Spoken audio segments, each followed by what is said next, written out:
अस्सलाम वालेकुम, मैं हूँ शाहजेब खानजादा। मुल्क ने अगले 3 से 4 माह में इंतखाबात की तरफ बढ़ना है, मगर सियासत में तसादुम की फिजा अभी तक कायम है। हुकूमत के पास 33 दिन का वक्त बचा है, मगर एक तरफ हुकूमत और तहरीक इंसाफ आमने सामने है तो दूसरी तरफ खुद हुकूमत के अंदर भी इख्तिलाफात सामने आ रहे हैं। पहले सैलाब ज़दगान के लिए रकम ना मिलने और चेयरमैन पीसीबी जैसे मामलात पर पीपल्स पार्टी ने बजट के मौके पर नून लीग को टफ टाइम दिया और अपनी बात मनवा भी दी। और फिर जब दुबई में नून लीग और पीपल्स पार्टी की आला तरीन क़यादत की मुलाकातों की खबर आई तो अब पीडीएम के सरबराह मौलाना फजलुर रहमान शिकवा कर रहे हैं कि पीडीएम का हिस्सा होते हुए भी नून लीग ने उन्हें एतमाद में नहीं लिया। पेशावर में सीनियर सहाफ़ियों से मुलाकात और गैर रस्मी गुफ्तगू में मौलाना फजलुर रहमान का कहना था कि नून लीग पीडीएम का हिस्सा है। दुबई में मुलाकात पर एतमाद में नहीं लिया गया। इतना बड़ा कदम उठाने पर हमसे मुशावरत नहीं की गई। ये सवाल मेरे जहन में है। 1 माह बाद मरकज़ की हुकूमत की मुद्दत पूरी हो जाएगी। वज़ीर आज़म ने वाज़े कर दिया है कि मुद्दत पूरी करने पर हुकूमत छोड़ देंगे, इसके बाद इलेक्शन की तरफ जाना होगा।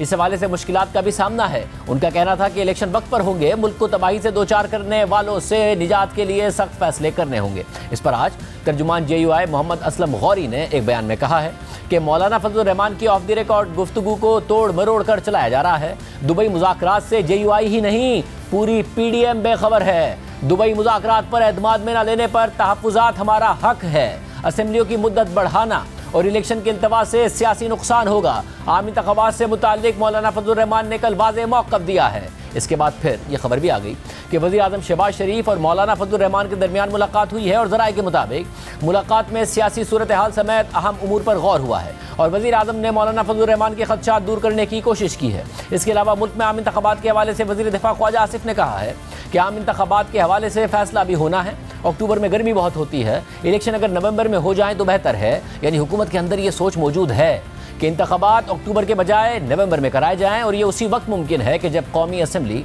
अपनी मुद्दत पूरी होने से पहले तोड़ दी जाए, क्योंकि आइन की रूह से अगर असम्बली मुद्दत पूरी करके तहलील हो तो इंतख़ाबात 60 दिन के अंदर कराना लाजमी है और अगर असम्बली 1 दिन पहले भी तोड़ दी जाए तो इंतख़ाबात 90 दिन के अंदर कराना होंगे। एक तरफ हुकूमती जमातों के दरमियान ये मामलात हैं, दूसरी तरफ चेयरमैन PTI और वज़ीर आज़म शहबाज शरीफ आमने सामने हैं। 7 जुलाई को एक सहाफ़ी के सोशल मीडिया पर इंटरव्यू के बाद वज़ीर आज़म शहबाज शरीफ ने एक ट्वीट में इल्ज़ाम लगाया कि 9 मई की साजिश में नाकामी के बाद इमरान खान अब प्रॉक्सीज़ के जरिए army chief general Asim Munir के खिलाफ मुहिम चला रहे हैं। वज़ीर आज़म शहबाज शरीफ ने गुज़िश्ता रोज़ अपनी ट्वीट में लिखा कि Imran Khan army chief general Syed Asim Munir के खिलाफ एक मज़मूम, घिनौनी और बदनीयती पर मबनी मुहिम में मसरूफ़ हैं। आर्मी चीफ को कातिलाना हमले की धमकी देने के लिए प्रॉक्सीज़ का इस्तेमाल करने की उनकी चाल बुरी तरह बेनकाब हो चुकी है। रियासती अलामतों पर उनके सोचे समझे और मनसूबाबंदी से किए गए हमले के नाकाम होने के बाद वो वाज़ेह तौर पर बौखला गए हैं और इक़्तिदार में ज़बरदस्ती वापसी चाहते हैं। उन्हें इल्म नहीं है कि उनकी धमकी, तशद्दुद और नफ़रत की सियासत का वक्त ख़त्म हो गया है। इस तरह के इंतहाई काबिल मज़म्मत हरकत के ज़रिए वो सिर्फ अपने आप को बेनकाब कर रहे हैं, जिसका बुनियादी मकसद अपने ज़ाती मफाद यानी इक़्तिदार पर कब्ज़े को बाकी तमाम चीज़ों से बालतर रखना है। पाकिस्तान के अवाम और सियासी जमातें अपने आर्मी चीफ और मुसल्लह अफवाज के पीछे चट्टान की तरह खड़े हैं और उनके वक़ार, इज़्ज़त और सालमियत को मजरूह करने की किसी भी कोशिश और साजिश को नाकाम बनाएंगे। इमरान खान ने जवाबी ट्वीट में वज़ीर आज़म शहबाज शरीफ से कुछ सवालात पूछे और लिखा कि मज़े का खेज़ इल्ज़ामात आयद करने के बजाय जिस सवाल का जवाब शहबाज शरीफ के ज़िम्मे है वो ये कि 9 मई के वाक़यात का सबसे बढ़ के फ़ायदा किसे पहुँचा या किसने उठाया। जिस हतक आमेज़ तरीक़े से मुझे इस्लामाबाद हाई कोर्ट के अंदर से अगवा किया गया, गोया में एक मुजरिम था, जबकि इसी दौरान मेरे वकला और इस्लामाबाद हाई कोर्ट के अमले से भी मारपीट की गई। उसे सुप्रीम कोर्ट की जानिब से मुकम्मल तौर पर गैर कानूनी और गैर आइनी करार दिया जा चुका है। क्या मेरे खिलाफ एक गैर आइनी इक़दाम पर आपकी हुकूमत ने किसी का मुहासबा किया? किसी भी आज़ादाना तहकीक में ये हकीकत साबित हो जाएगी कि इंतखाबात में तहरीक इंसाफ के हाथों शिकस्त से खौफजदा आप, आपके मुजरिम हवारियों और मनी लॉन्ड्रर्स पर मुश्तमिल गिरोह ही 9 मई के इस फितना व फसाद और बाद अज़ां तहरीक इंसाफ के खिलाफ क्रैकडाउन में मुलविस था। हतमी तौर पर आपको मुतनब्बे किए देता हूँ कि आप पाकिस्तान के अवाम के वो अरबों रुपए जो आपने चोरी कर रखे हैं उनको बचाने के लिए पाकिस्तान की सबसे बड़ी सियासी जमात और मुक़्तदरा के दरमियान मुनाफरत के बीज बोने की गर्ज से दागे जाने वाले अपने इन अहमकाना और मज़े का खेज़ बयानात से किसी को बेवकूफ़ नहीं बना सकते। यानी 9 मई के वाक़यात का इल्ज़ाम खुद इमरान खान ने पहले आर्मी चीफ पर लगाया और अब फिर से ये कह रहे हैं कि 9 मई के वाक़यात हुकूमत ने कराए ताकि फ़ौज और इमरान खान को लड़वाया जा सके। जबकि अब से कुछ देर पहले वज़ीर आज़म शहबाज शरीफ ने इमरान खान को जवाब दिया है और उनको जवाब में ट्वीट किया है कि अल्लाह का शुक्र है जिसने कायद मोहम्मद नवाज शरीफ समेत हमें बतौर जमात सियासी इंतकाम में अंधे सियासी मुखालिफ टोले के हर झूठ, बेबुनियाद मुकदमात और अवाम की खिदमत के हर इम्तिहान में सुरखरू फरमाया। पाकिस्तान ही नहीं, नेशनल क्राइम एजेंसी और बरतानिया की अदालतों के फैसलों में झूठ के सौदागरों के हर सवाल का शाफी और काफ़ी जवाब मौजूद है। ताज़ा तरीन मिसाल एहतसाब अदालत लाहौर का प्लॉट अलॉटमेंट रेफरेंस का फैसला है, जिसमें वाज़ेह लिखा है कि नवाज शरीफ सियासी इंतकाम का निशाना बने, केस था नहीं बनाया गया। इस झूठ को रेफरेंस का नाम देने वाले गुनाहगारों को अल्लाह और अवाम से माफ़ी मांगनी चाहिए, लेकिन यह भी वो कर सकता है कि जिसके दिल में खौफ खुदा हो, तौबा की तौफीक से महरूम, उज़्रे गुनाह बदतरस गुनाह की इबरतनाक मिसाल बन जाते हैं, जिनके दिलों पर खुदा ताले लगा देता है। वज़ीर आज़म की ट्वीट के मुताबिक मरियम नवाज शरीफ समेत हमारी बहू बेटियों को नाहक जेलों में कैद किया गया, चादर और चार दीवारी की हुर्मत पामाल हुई, 15 किलो हेरोइन के जाली मुकदमे बनाए गए, अल्लाह की कस्में खाकर सियाह झूठ बोले गए। तैयबा गुल के अगवाकारों की ट्वीट भी उनके झूठे मुकदमात और कस्मों की तरह है। करप्शन, लूट मार और कौम के खिलाफ जराइम में अदालतों का सामना करने की जुर्रत ना रखने वाले ने तवील मनसूबाबंदी और मुसलसल जहनसाजी से 9 मई का यौम सियाह कराया। यह पाकिस्तान में खाना जंगी और इदारों को अवाम से टकराने की मज़मूम साजिश थी, जो अल्लाह ताला के फजल और अवामी शऊर की वजह से नाकाम हो गई। वज़ीर आज़म शहबाज शरीफ ने मजीद लिखा कि 9 मई का फ़ायदा सिर्फ पाकिस्तान दुश्मनों को हुआ। लातादाद वीडियोज़, बयानात और नाकाबिले तरदीश शवाहिद की मौजूदगी प्रोपेगेंडे और झूठ पर मबनी हर ट्वीट पर कहीं भारी है। पेट्रोल बम, शोहदा की यादगारें, जली हुई इमारतें, मसाजिद, स्कूल, एम्बुलेंसेज और रेडियो पाकिस्तान की खाकस्तर इमारत हर झूठे को झूठा साबित करने के लिए काफ़ी है, जिसकी गिरफ्तारी को इस्लामाबाद हाई कोर्ट के फैसले में दुरुस्त करार दिया गया। वज़ीर आज़म ने लिखा कि झूठे मुकदमात के बावजूद हम अदालत गए, आप भी जुर्रत करें। अगर हाथ साफ होते तो मनी लॉन्ड्रिंग के हक़ाइक़ पर मबनी फाइनेंशियल टाइम्स की तहकीकाती खबर को बरतानिया की अदालत में चैलेंज करते, जैसे मैंने डेली मेल के झूठ को बेनकाब किया था, लेकिन उसके लिए सच्चाई, सबूत और दलेरी दरकार है। इल्ज़ामात का तबादला हो रहा है मौजूदा वज़ीर आज़म और साबिक़ वज़ीर आज़म में। वज़ीर दाखिला राना सनाउल्लाह साहब हमारे साथ मौजूद। राना साहब, बहुत शुक्रिया हमें शो में ज्वाइन करने के लिए। साबिक़ वज़ीर आज़म और मौजूदा वज़ीर आज़म के दरमियान बयानात का और इल्ज़ामात का तबादला हो रहा है। शहबाज शरीफ साहब कह रहे हैं कि जी प्रॉक्सीज़ के ज़रिए आर्मी चीफ को कातलाना हमले की धमकी दिलवा रहे हैं इमरान खान साहब, जबकि इमरान खान साहब कह रहे हैं कि 9 मई का वाक़या आप कराए आपने था ताकि फ़ौज से लड़ाई हो जाए तहरीक इंसाफ की, क्योंकि तहरीक इंसाफ आप लोगों को इलेक्शन जीतती नज़र आ रही थी। देखें, इमरान खान जो ये बात जब वो कहता है कि 9 मई का वाक़या जो है वो पहले तो उन्होंने कहा कि एजेंसी ने करवाया है, फिर उसके बाद उन्होंने कहा कि अदारे ने करवाया है, फिर उसके बाद आ गए कि ये हुकूमत ने करवाया है। जब वो ये बात करता है तो उससे ये साबित होता है कि ये आदमी वाकई एक फ़ितना है। ये अपने वजूद में एक मुनाफ़िक़ आज़म और फ़ितना इंसान है कि जो इतनी डिटाई के साथ झूठ बोलता है और फिर हर दूसरे बयान में जो है वो अपना मौक़िफ़ जो है वो तब्दील कर लेता है। आप मुझे बताएं कि जनाह हाउस में वहाँ के रहायशी जर्नल की जो उनकी ट्राउज़र है उसको जो सोटी पे घुमा रहा है और ये कह रहा है कि जी इसका साइज़ जो है वो चेक करें, वो कौन है? वो उसके मतलब इमरान खान बता सकता है कि वो कौन है? मतलब उनके भांजे हैं वो, मगर उस वक्त इमरान खान साहब जेल में थे, वो साथ में ये भी कह रहे हैं कि मुझे तो अरेस्ट किया हुआ था, उनका भांजा कर रहा है, मगर भांजे के जवाब दे इमरान खान साहब होंगे। नहीं, उसे अरेस्ट किया हुआ था तो नहीं, शाहजेब उसे तो अरेस्ट किया हुआ था, लेकिन अरेस्ट होने से पहले इन जो जितने ये शरपसंद हैं जो उस दिन इकट्ठा करके लोगों को लेके गए हैं, जो टेलीफोनिकली लोगों को कह रहे हैं कि जी कोर कमांडर हाउस जाना है और किसी तरफ नहीं जाना, आपने इकट्ठे हो जाए, इकट्ठे होके जाना है। और वहाँ पे जाके जिन्होंने ट्रेसपास किया, जिन्होंने गेट तोड़ा, जो अंदर दाखिल हुए, जिन्होंने वहाँ पे जो है वो चीज़ें चोरी की, जिन्होंने वहाँ पे तोड़ फोड़ की, जिन्होंने वहाँ पे आग लगाई, उन लोगों को जो है ये अरेस्ट होने से पहले ये क्या कहता रहा है? उनको ये कहता नहीं रहा कि मेरी गिरफ्तारी जो है वो रेड लाइन होगी और उसके बाद लोग आप निकलेंगे, अवाम निकलेंगे और अपनी आज़ादी जो है उसको छीनेंगे। मामला सिर्फ ये है कि वो शरपसंद जिनकी इसने जहन साजी की थी, जिनको इसने बहकाया हुआ था, वो तो उस दिन निकले, लेकिन उनके पीछे अवाम नहीं निकले। मतलब अगर इनका मंसूबा मगर ये इसमें था कि मसला ये लाखों है की तादाद में अवाम मगर वो ये कह रहे हैं कि इस सारे के सारे वो हालात तब्दील हो जाएंगे। वो कह रहे सारे वाक़े का फ़ायदा किसको हुआ और किसने उठाया, वो अब ये बात कर रहे हैं। वो कह रहे हैं जो भी एक शफाफ तहकीकात होगी उसमें सबूत भी हम रखने को तैयार हैं कि तहरीक इंसाफ ने नहीं किया था बल्कि तहरीक इंसाफ के खिलाफ साजिश थी। नहीं शाहजेब, ये तो बड़ी सीधी बात है कि जब भी कोई इस किस्म की जसारत, इस किस्म की हरकत, इस किस्म की सरकशी करता है, अगर वो कामयाब हो जाए तो फिर उसका वो फ़ायदा होता है, वो बेनिफिशरी होता है, और अगर नाकाम हो तो फिर जो अपोजिट होता है, जिसके ख़िलाफ़ वो सरकशी होती है, वो जो है वो बेनिफिट में होता है। फ़ायदा क्या होता, कामयाब हो जाता, क्या कामयाब हो जाता, क्या ऐसी कामयाबी मिल सकती थी सारे के सारे हालातों वाक़यात से और वायलेंस से इमरान खान साहब को? यानी जो इनका अपना मंसूबा था, जो इन्होंने सोच रखा था, जो इनकी खाम ख्याली थी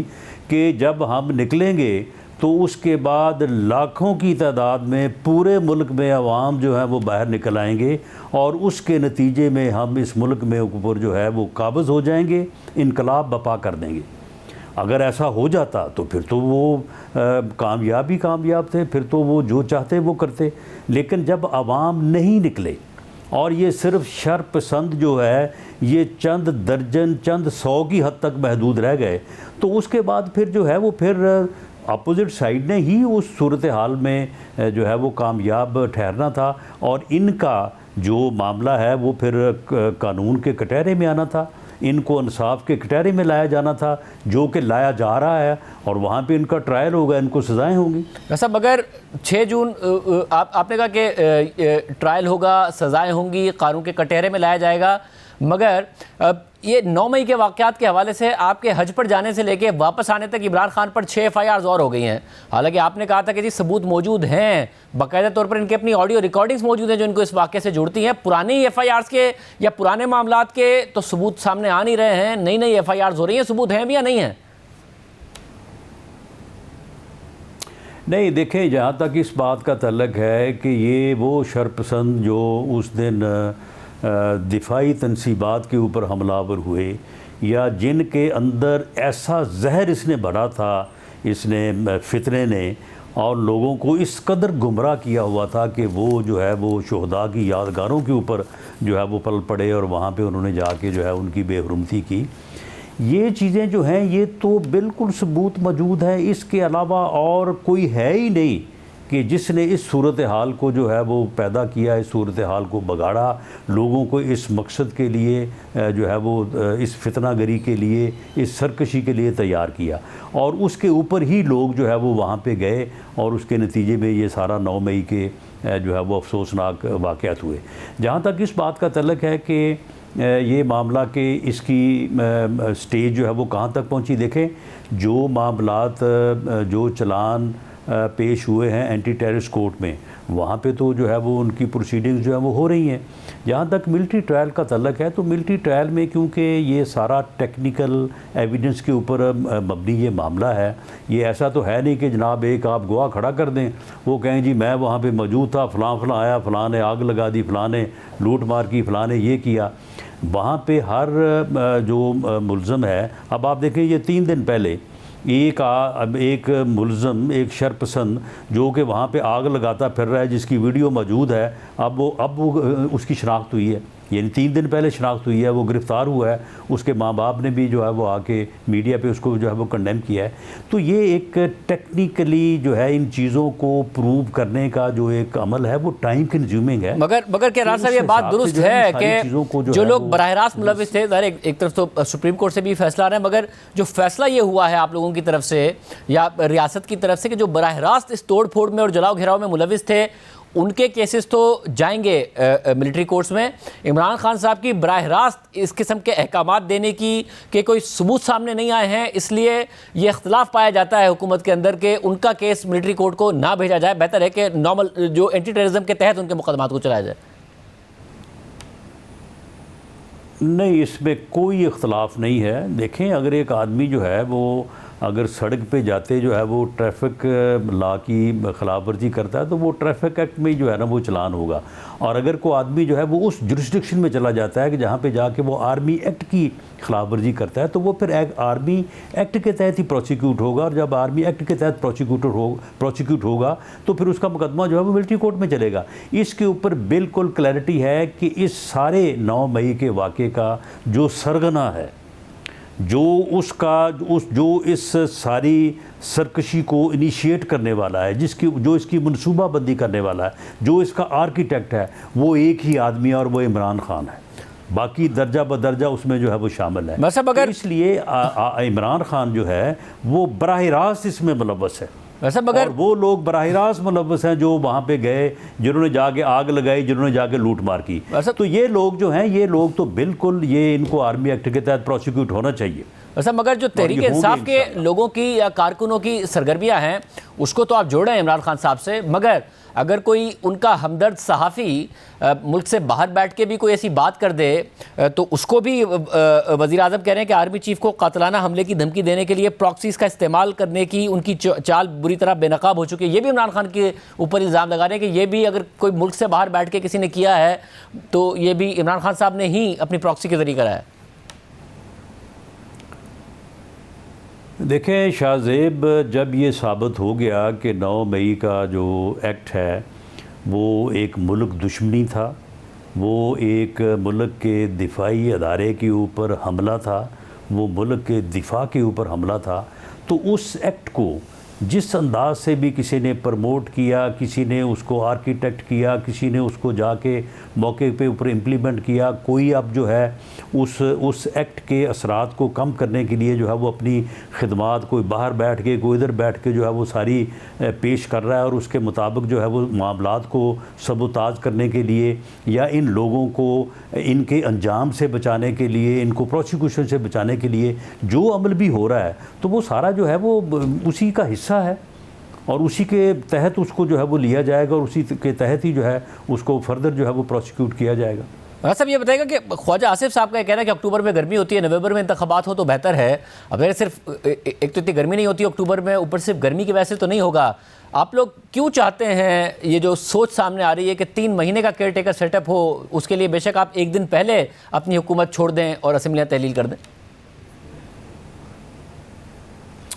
देखें, इसमें खामखा बातों को जो है वो ज़िग ज़ैग किया जा रहा है। पाकिस्तान मुस्लिम लीग नून का ये वाज़ेह मौक़िफ़ था जब वोट ऑफ कॉन्फिडेंस कामयाब हुई है कि हमें इलेक्शन में जाना चाहिए। हम अपनी दूसरी अलाइज पार्टीज़ के जो है वो मौक़िफ़ के साथ मुत्फ़िक हो के इस बात पे राज़ी हुए कि ठीक है, मुल्क को पहले डिफ़ॉल्ट की सूरत हाल से जो है वो सेव किया जाए और गवर्नमेंट को जो है वो कंटिन्यू किया जाए। अब भी पार्टी भी और पार्टी के कायद मियाँ नवाज शरीफ साहब इस बात के ऊपर पूरी तरह से क्लियर हैं कि हमें जो है वो वक्त पे असम्बलियों को डिज़ॉल्व होना चाहिए और उसके ऊपर वक्त के मुताबिक जो है वो इलेक्शन होना चाहिए। बाकी मामला ये है कि इलेक्शन कमीशन को फैसिलिटेट करने के लिए, उसे मोर टाइम देने के लिए, अगर ये असम्बलियाँ 13 अगस्त की बजाय 11 अगस्त को डिज़ॉल्व हो जाएंगी तो उन्हें 90 दिन मिल जाएंगे। लेकिन 90 दिन डज़ नॉट मीन कि 90वें दिन के ऊपर जो है उन्होंने इलेक्शन करवाने हैं। इलेक्शन जो है वो 64 दिन में भी हो सकते हैं, 74 दिन में भी हो सकते हैं। वो आराम से जो शेड्यूल है तकरीबन 54 डेज़ का, तो वो जब चाहें, 1 हफ़्ता बाद चाहें, 10 दिन बाद चाहें, वो दे सकते हैं। सब ये तो इस मकसद के लिए अगर ये सोच जो है वो ये अगर आगे बढ़ी तो हो सकता है कि वो 13 की बजाय 11 को जो है वो असम्बलीज डिज़ॉल्व हो जाएं। लेकिन असम्बलियाँ अपना वक्त पूरा करने के बाद जो है वो डिज़ॉल्व होगी। ये मतलब केयरटेकर सेटअप आएगा और इलेक्शन जो आइन के मुताबिक है उसी के मुताबिक होगा। मगर मकसद इलेक्शन कमीशन को फैसिलिटेट करना है या अपनी सियासत को फैसिलिटेट करना है कि इमरान खान साहब के ख़िलाफ़ केसेस का, चाहे वो तोशा खाना हो या कोई और, या फिर 190 मिलियन पाउंड का हो, उन या फिर ये जो 9 मई के वाक़यात हैं इसके हवाले से किसी भी केस का फ़ैसला आने में जो टाइम या वक्त दरकार है वो सारे के सारे मामलात हो जाएं, फिर नवाज शरीफ साहब को वापस आके कैंपेन के लिए टाइम चाहिए, वो भी सब कुछ हो जाए, वो 90 दिन आप लोगों को उस सारे के सारे मामले के चाहिए। कह तो आप रहे हैं कि इलेक्शन कमीशन के लिए चाहिए। मेरा नहीं शाहज़ेब, मेरा नहीं ख्याल कि कोई 20-30 दिन से कोई जो है वो ख़ास फ़र्क पड़ेगा। हमने मामलात को उसी हिसाब से जो आइनी तकाज़े हैं उस हिसाब से जो है वो मैनेज किया है, मैनेज कर रहे हैं। और जो भी मामलात हैं, जो अगर जो मामला 60 दिन में मैनेज नहीं हो सकेगा वो 80 में या 85 में क्या मैनेज होगा। तो ये सारी चीज़ें जो हैं ये अपने वक्त के मुताबिक, ये 9 मई के जो ट्रायल्स हैं, जो इन्वेस्टिगेशंस हैं, वो अपने तरीके से, अपने जो है वो तरीक़ाकार के मुताबिक जो है वो अंजाम पजीर होंगी और वो जो है वो प्रोसिक्यूशन होगी। बाकी जो मियाँ साहब ने वापस आना है, बिल्कुल उसके मतलब जो है वो हमारे दरमियान पूरी क्लैरिटी है कि जैसे ही इलेक्शन कैंपेन जो है वो शुरू होगी, शेड्यूल आएगा और उसके बाद जब इलेक्शन कैंपेन का टाइम जो शुरू होता है, जो कि तकरीबन कोई 30-35 दिन होता है, तो मियाँ साहब यहाँ पे मौजूद होंगे। टिकटों की तकसीम का प्रोसेस भी वो जो है वो सुपरवाइज़ करेंगे और उसके बाद इंशाल्लाह वो लीड करेंगे PMLN की जो इलेक्शन कैंपेन होगी। साहब ये बताइएगा कि मौलाना फजल रहमान को भी तहफ़्फ़ुज़ात हैं, जो दुबई में मीटिंग हुई, बिलावल भुट्टो ज़रदारी थे, आसिफ ज़रदारी साहब थे वहाँ, साथ में नवाज़ शरीफ साहब हों, मरीम नवाज़ साहिबा हों। आपके अपनी पार्टी के सीनियर रहनुमाओं को भी नहीं पता वहाँ क्या हुआ। मौलाना फजल रहमान कह रहे हैं उन्हें नहीं पता वहाँ क्या हुआ। ये पार्टी मीटिंग थी या ज़रदारी और शरीफ ख़ानदान की फैमिली मीटिंग थी? नहीं, वहाँ पे हुआ ही कुछ नहीं है, तो इसलिए पता किसको क्या होना चाहिए था। ये एक मामूल की वहाँ पे मौजूद थे ज़रदारी साहब और बिलावल भुट्टो ज़रदारी साहब, और वहाँ पे ये एक मामूल की जो है वो मीटिंग हुई है। और जब सियासतदान आपस में मिलते हैं तो जो उस वक्त के इश्यूज़ होते हैं उनके ऊपर जो है वो एक डिस्कशन, एक बातचीत जो है वो होती है। लेकिन वहाँ पे कोई ऐसे ना वो कोई शेड्यूल्ड मीटिंग थी, ना वहाँ पे कोई ऐसे फैसले हुए हैं। जो बात इलेक्शन से मुतल्लिक़ है उसके ऊपर पूरी तरह से क्लैरिटी है कि इलेक्शन जो है वो बिल्कुल आइन के मुताबिक तो होंगे। जो आप दोनों के दरमियान सीट एडजस्टमेंट के मामलात या कुछ पंजाब में कुछ सीटों पर अपने लोग ना खड़े करने के मामलात पीपल्स पार्टी के मुकाबले में, जहाँ पर उनके सीनियर रहनुमा हैं, ऐसी कोई बातें नहीं हुई हैं, कोई फैसले नहीं हुए? बिल्कुल कोई डिस्कशन नहीं जी, बिल्कुल कोई ऐसी जो है वो फैसले नहीं हुए, कोई ऐसी वहाँ पे जो है वो बातचीत नहीं हुई। क्योंकि अगर सीटों की एडजस्टमेंट के ऊपर बात होनी है तो वो तो पूरी टीम बैठेगी तो बताएगी ना कि कौन कौन सी सीट है, किस किस सीट के ऊपर एडजस्टमेंट होनी चाहिए, किसके ऊपर हो सकती है, किसके ऊपर जो है वो नहीं हो सकती। वो इस लेवल के ऊपर सीट एडजस्टमेंट के ऊपर तो बात ही नहीं हो सकती। ये तो ऐसे खामखा बात का बतंगड़ बनाने वाली बात है कि जी सीटों की एडजस्टमेंट की बात जो है वो क्या मियाँ नवाज शरीफ और ज़रदारी साहब के लेवल पे बैठ के होनी है। वो तो उससे दूसरे तीसरे दर्जे पे आके ये बात चीज़ होगी कि जनाब कौन कौन सी सीट के ऊपर वो एडजस्टमेंट चाहते हैं, कहाँ पे हम चाहते हैं, कहाँ पे हम जो है वो कंसीड कर सकते हैं, कहाँ पे नहीं कर सकते। तो ये तो चीज़ें जो है ये तो उस लेवल पे डिस्कस होने वाली नहीं है। बहुत शुक्रिया रसना साहब की गुफ्तगू आपने सुनी। एक और अहम मामला है जिसमें जो 2 सीनियर तरीन जजेस हैं, जैसे काजी फ़ाइज़ी साहब, जैसे सरदार तारिक मसूद, उनके खिलाफ तौहीन अदालत की दरख्वास्त सुप्रीम कोर्ट में आई है। क्या मामला आपके सामने रखेंगे ब्रेक के बाद।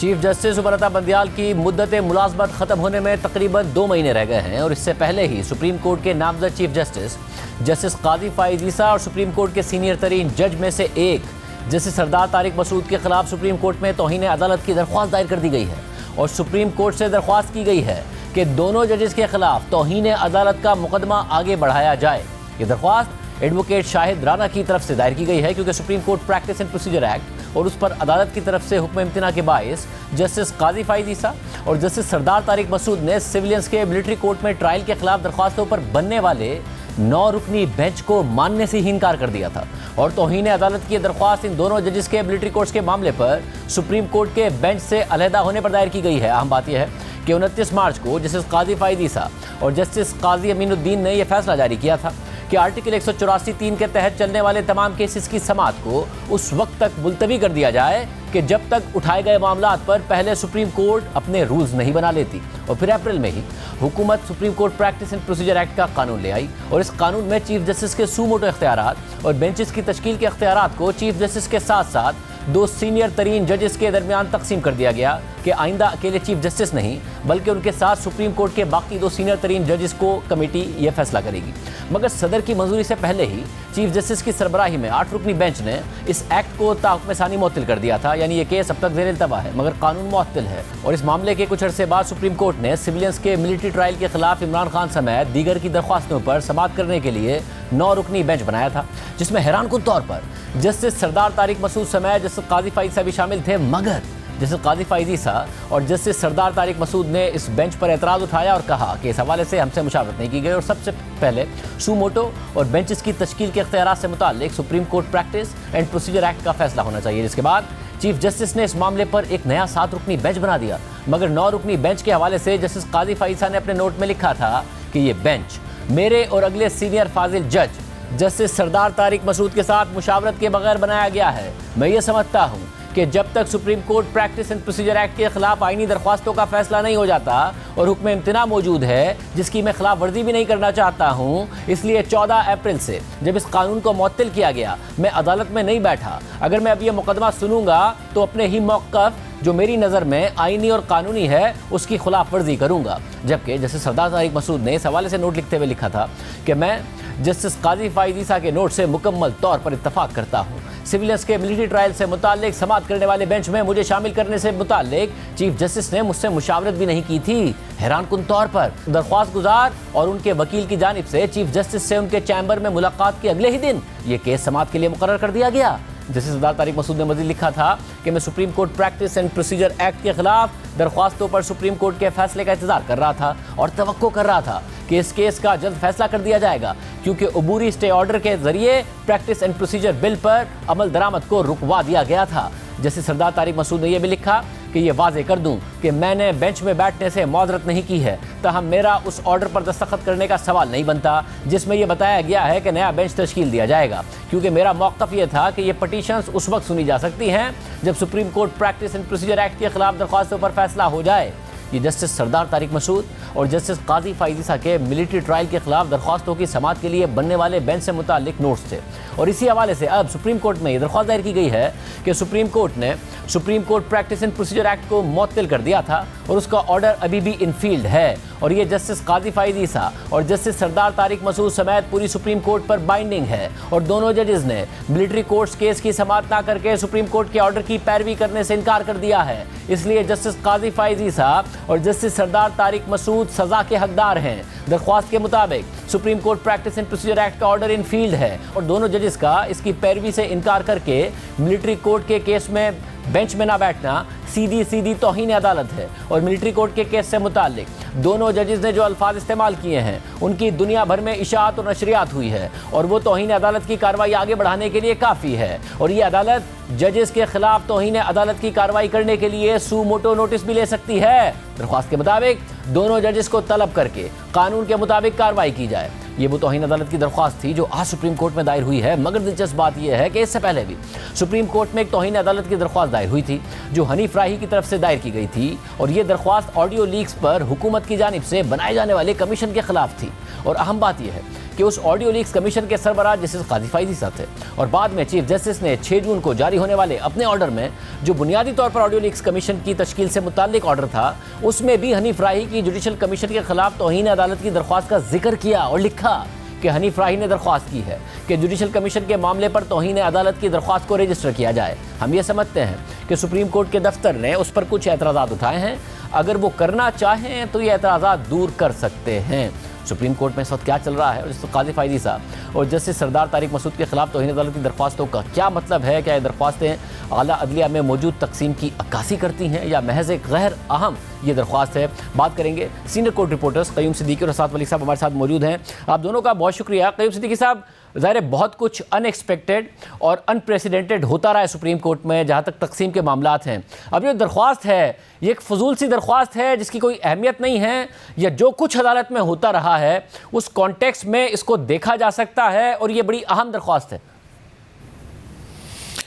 देखिए, जैसा अभी आपने ख़ुद बताया, इससे पहले हनीफ राही एडवोकेट जो हैं वो इस किस्म की दरख्वास्त जो है वो तौहीन अदालत की कर चुके हैं। लेकिन जो पैटर्न है चीफ जस्टिस उमर अता बंदयाल का, वो ये कहते हैं कि ये जो कंटेम्प्ट का मामला है ये कंटेमनर और अदालत के दरमियान में है। तो इस बुनियाद पर पहले भी हनीफ राही की जो दरख्वास्त थी ये सेम ही इशू था वहाँ पे भी और ये इस दरख्वास्त के अंदर भी, तो कोई ख़ास बात नहीं है। और मेरा नहीं ख्याल है कि बावजूद इसके कि जितनी भी पोलराइजेशन इस वक्त सुप्रीम कोर्ट के अपने अंदर है, बिलखुसूस जब वो 3 सहाफ़ियों से उनकी जो मुलाकात हुई और उसके बाद आने वाली जो बातें थी उसके ऊपर जजेस के माबैन जो है वो मेरा ख्याल है कि जो एक कशमकश है वो या उसमें एक नाराज़गी का पहलू ज़रूर है और उसका शायद बरमला इजहार भी हुआ है। तो लेकिन इस सब के बावजूद जो है वो मुझे नहीं लगता कि इस मौके के ऊपर, जबकि जैसे उमर अता बंदयाल जो हैं वो आउटगोइंग हैं, वो इतना बड़ा स्टेप जो है वो अपने गो के बिल्कुल ये माजी के अंदर रवायत मौजूद रही है कि जब 31 जुलाई 2007 में 9 की जब फैसला आया था और उसमें उस वक्त के साबिक चीफ जस्टिस थे अब्दुल हमीद डोगर समेत बहुत सारे जजेस के ख़िलाफ़ कंटेम्प्ट ऑफ कोर्ट का जो है वो नोटिस भी हुआ था और उसके अंदर फिर उन जज साहबान ने जो है वो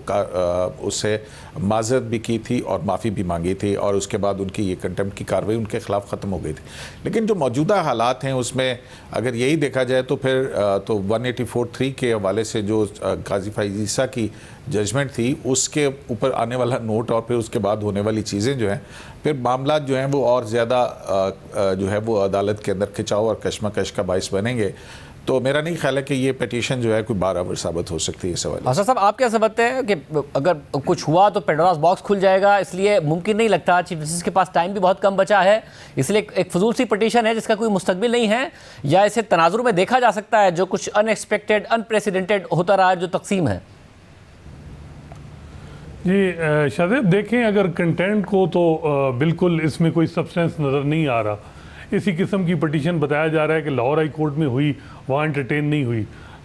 तो अगर इस तरह का मामला शुरू होता है, ख़दशात बहुत हैं, क्योंकि जो कुछ हम देख रहे हैं कि सुप्रीम कोर्ट में सारी चीज़ें प्रीएम्प्टिव होती रही हैं और जब जस्टिस काजी फ़ाइसा ने कोई इक़दाम किए हैं तो प्रीएम्प्टिव तरीके से उनको रोका गया, जुडिशल आर्डर को सस्पेंड किया गया, चाहे वो सहाफ़ियों की हरासा के हवाले से उनका नोटिस था, या हमने देखा कि जो अभी उन्होंने कहा कि 184(3) के केसेस में जब तक रूल्स नहीं बनते वो केसेस की समाअत जो है मुलतवी की जाए। तो हमने देखा कि सुप्रीम कोर्ट इश्तार के ज़रिए वो आर्डर डिस्कार्ड कराया गया। तो फिर अगर ये देखें, अगर ये कंटेम्प्ट की कार्रवाइयाँ शुरू होंगी तो आपको भी अंदाज़ा है कि इस वक्त सुप्रीम कोर्ट में बैलेंस बिल्कुल 8-8 की जो एक नज़रियाती डिवाइड बड़ी क्लियर है। तो अगर एक तरफ होगा तो दूसरी तरफ भी फिर स्टार्ट होगा, फिर ये अनएंडिंग होगी चीज़ें और फिर ये सुप्रीम कोर्ट की तबाही होगी। मेरा नहीं ख्याल कि ये कुछ लोगों की ख्वाहिशात हैं और वो लोग जो 2017 से जस्टिस काजी फ़ाइसा के ख़िलाफ़ साजिशें करते रहे विद इन इंस्टीट्यूशन और जो रिटायर हो चुके हैं, मे भी अभी भी वो परेशान होंगे कि जस्टिस काजी फ़ाइसा अगर चीफ जस्टिस बनते हैं तो कुछ ऐसी चीज़ें वो मामलात को एडजुडिकेट करेंगे जो जिस तरीके से हाई प्रोफाइल केसेस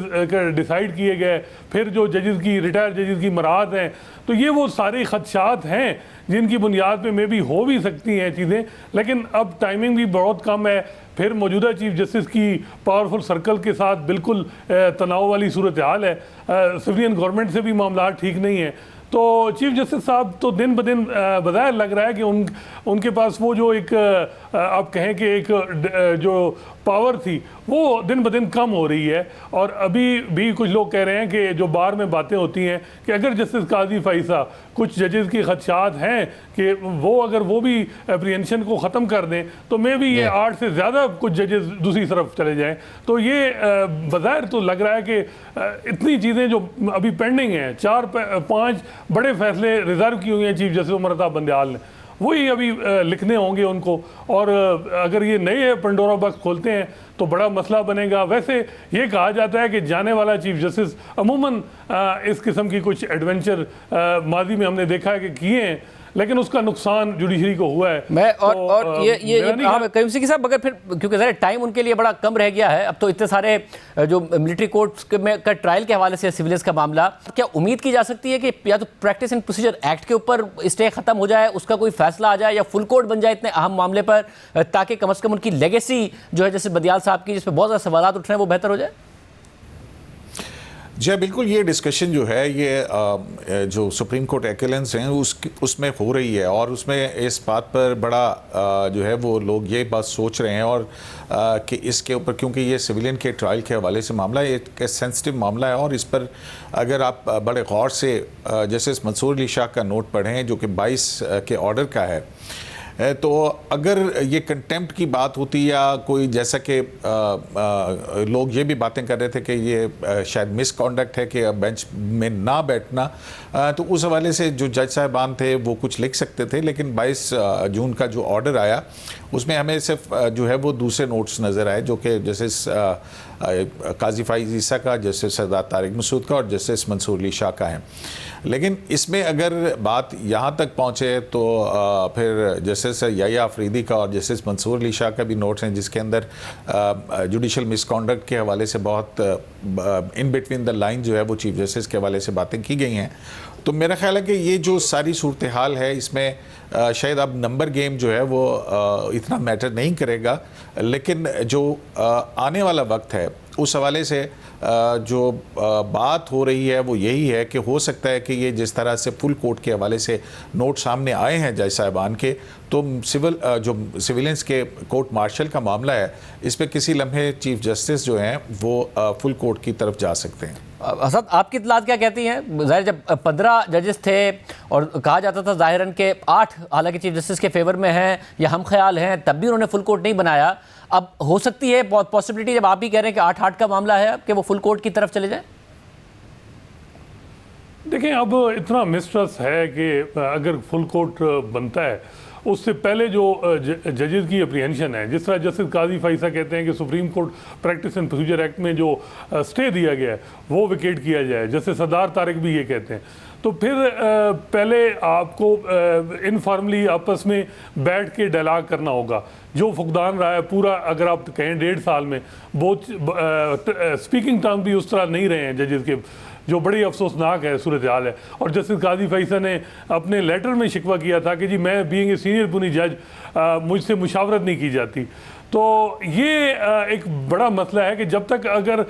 इनफॉर्मली आपस में डिस्कशन नहीं होती और कुछ रूल्स में और कुछ रूल्स ऑफ गेम तय हो जाए, फिर अगर फुल कोर्ट बने तो फिर मामला ठीक है। अदरवाइज़ अगर डायलॉग के बगैर, बातचीत के बगैर अगर आप फुल कोर्ट बनाएंगे तो फिर वही होगा, फिर जजेस रिक्यूज़ करेंगे और फिर हेडलाइन लगेंगी, फिर सुप्रीम कोर्ट कंट्रोवर्शियल होगी। तो बेहतर यही है कि पहले बातचीत की जाए जजेस आपस में, जिसकी जो एप्रीहेंशन है वो एप्रीहेंशन ख़त्म हो और फिर आगे जाया जाए, मामले को लेके जाया जाए। बहुत शुक्रिया, आपने सुनी। प्रोग्राम ब्रेक शामिल करते हैं, वही इसके हवाले से एक अच्छी खबर आई है, बात करेंगे ब्रेक के बाद।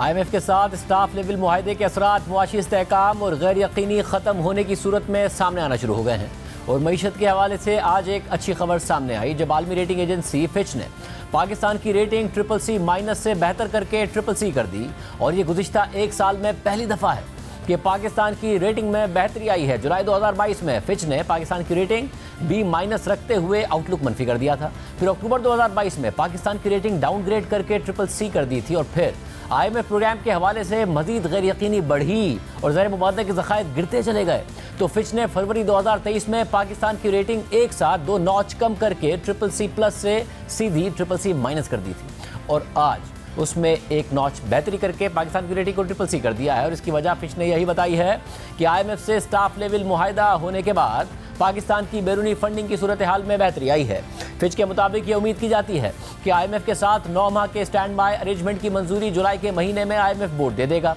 मगर साथ ही फिच ने कहा है कि पाकिस्तान की सियासी सूरत हाल में मौजूद गैर यकीनी IMF प्रोग्राम की शराइत पर अमल करने और बैरूनी फंडिंग की राह में खतरा बन सकती है। फिच के मुताबिक पाकिस्तान ने हालिया दिनों में इकदाम किए हैं जिनमें बजट में तरमीम करना, दरामदात पर पाबंदियां हटाना और एक्सचेंज रेट को मैनेज ना करना शामिल है। ताहम पाकिस्तान का एक ट्रैक रिकॉर्ड मौजूद है जिसमें वो IMF की शराइत पर अमल करते करते ट्रैक से उतर जाता है। हम ये समझते हैं कि इस वक्त हुकूमत ने IMF मुआहदे के लिए तमाम पॉलिसी इकदाम कर लिए हैं, मगर फिर भी अक्टूबर के इलेक्शन से पहले IMF की शराइत की खिलाफ वर्जी के इम्कानात मौजूद हैं और फिर इलेक्शन के बाद IMF मुआहदे की खिलाफ वर्जी के हवाले से भी गैर यकीनी मौजूद है। फिच की रिपोर्ट के मुताबिक IMF के बोर्ड से मंजूरी के फौरन बाद पाकिस्तान को $3 अरब के प्रोग्राम में से $1.2 अरब मिल जाएंगे और फिर बकिया $1.8 अरब नवंबर और फिर फरवरी 2024 के रिव्यूज के बाद IMF देगा। सऊदी अरब और मुत्तहिदा अरब अमारात ने $3 अरब के इजाफी डिपॉजिट्स देने का वादा किया है, जबकि IMF मुआहदे के बाद बैनुल अक़वामी इदारों से भी 3 से 5 अरब की फंडिंग मौसूल होगी।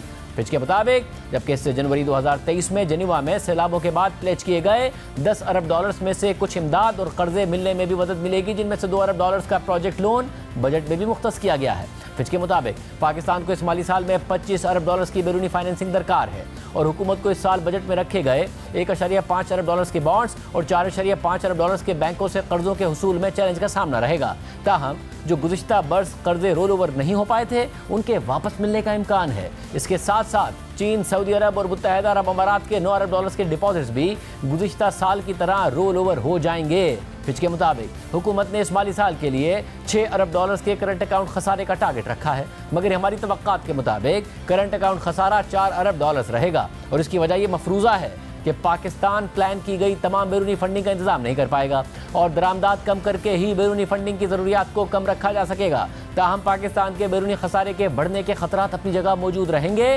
क्योंकि पाकिस्तान का इस वक्त दरामदात का बड़ा बैकलॉग मौजूद है और मुल्क का मैन्युफैक्चरिंग सेक्टर दरामदात पर इंहिसार करता है, जबकि गुज़िश्ता बरस के सैलाबों के बाद तामीर नौ के लिए दरामदात करना होंगी। ताहम करेंसी का गिरना दरामदात को कंट्रोल करने में मददगार साबित होगा, जबकि तरसीलात ज़र में भी बेहतरी का इम्कान है, क्योंकि करेंसी मार्केट में बड़े फ़र्क की वजह से तरसीलात ज़र अनऑफिशियल चैनल्स की तरफ चली गई थी जो अब वापस आ सकती हैं। फिच ने सियासी सूरत हाल पर भी तबसरा करते हुए कहा है कि करप्शन के इल्ज़ामात पर इमरान खान की मुख्तसर वक्त के लिए गिरफ्तारी के बाद उनके सपोर्टर्स की तरफ से एहतजाज में शिद्दत आई, जिसके बाद आर्मी की तंसीबात पर हमले हुए, जिसके जवाब में पार्टी पर क्रैकडाउन के नतीजे में तहरीक इंसाफ के कारकुनों की बड़ी तादाद को गिरफ्तार किया गया, जबकि मुतादिद सीनियर मेंबरान ने पार्टी छोड़ दी। मगर इमरान खान और उनकी जमात की मकबूलियत इलेक्शन के दौरान गैर यकीनी की सूरत हाल बरकरार रखेंगे। आदि उम्मीद नहीं। अल्लाह।